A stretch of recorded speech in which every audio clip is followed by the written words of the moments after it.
Hello મિત્રો, જય માતાજી। આજે આપણે બનાવીશું ખાટા ગવાર। તેના માટે મેં ગવાર સમારીને અને ધોઈને લઈ લીધા છે। હવે આપણે એનો પહેલાં વઘાર કરીશું અને પછી એમાં દહીં એડ કરીશું। તેલ ગરમ થઈ ગયું છે। હવે આપણે નાખીશું જીરું, રાઈ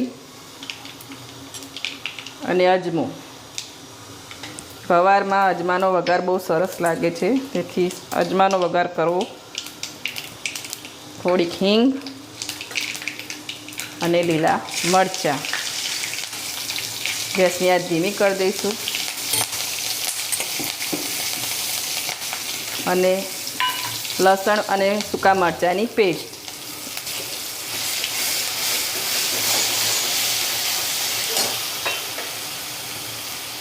હવે નાખીશું હળદર,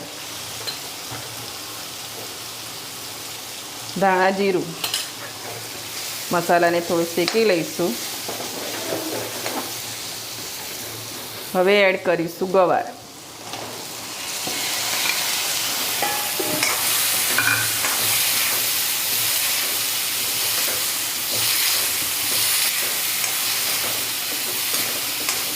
એક બે સેકન્ડ આપણે તેલમાં એને ચડવી લઈશું।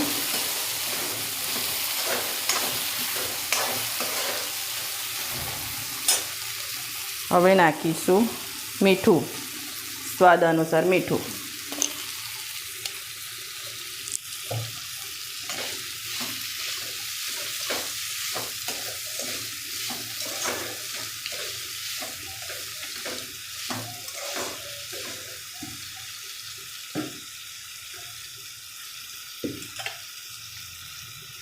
બે સેકન્ડ જેવું થઈ ગયું છે, પછી ફેરવી લઈશું।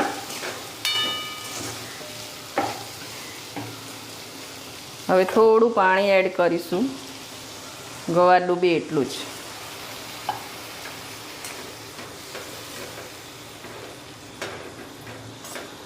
હવે 10 મિનિટ માટે એને કૂક થવા દઈશું।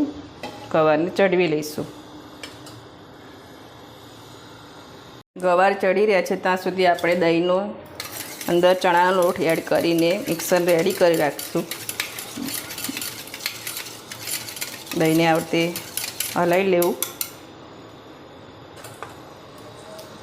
અને ચણાનો લોટ નાખી દેવો।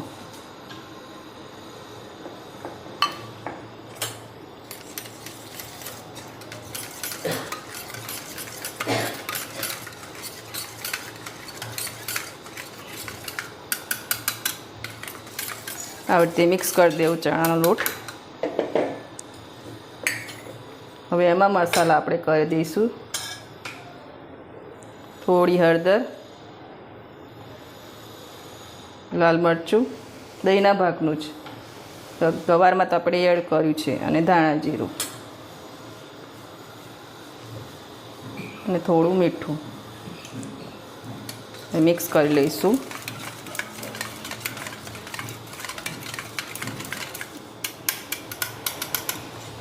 થઈ ગયું છે રેડી।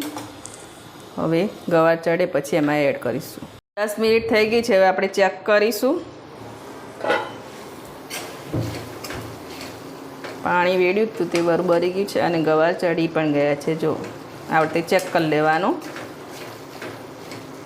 હવે આપણે અંદર દહીં એડ કરીશું, જે દહીંનું મિશ્રણ બનાવ્યું હતું તે। હવે એમાં પાણી નાખી દઈશું થોડું।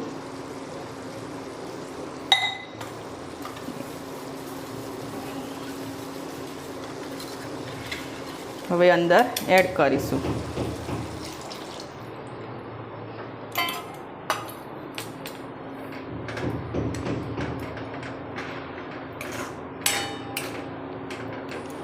હવે 5 મિનિટ એને ફાસ્ટ ગેસ પર ઉકાળશું।